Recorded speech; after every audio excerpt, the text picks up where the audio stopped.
না, হলো নি। ঘরের ভেতর তো আর একটা ঘর আছে, কিন্তু তার তো কোনো দরজা নেই, কি করে ঢুকবো? চোরেরা বলল, আরে দূর বোকা, ওটা ঘর নয়, মশারি। ওটাকে তুলে দেখলি না কেন? যা আবার যা, এবারে মাথা মোটা পুরো। জোলা আবার ঘরের ভেতর গেল। এবার জোলা মশারি তুলতে অনেক চেষ্টা করলো, কিন্তু কিছুতেই সেটা তোলা তো দূর, নাড়াতে অবধি পারলো না। আরে তা পারবে কেমন করে, কারণ সে তো পুরো খাট শুদ্ধ ধরে টানাটানি করছিল। অনেক চেষ্টার পরেও যখন ফল কিছুতেই কিছু হলো না, তখন সে আবার ফিরে এসে বলল, না ভাই, এটাও হলো না, বড্ড ভারী তো, তুলবো কি করে?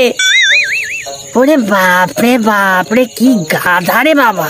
উফ, এমন গাধা আর দেখিনি। তা তুই বুঝি পুরো খাট শুদ্ধ তুলে দেখতে গেছিলি নাকি? ওরে বাবা, এই কাপড়টা শুধু টানলি তো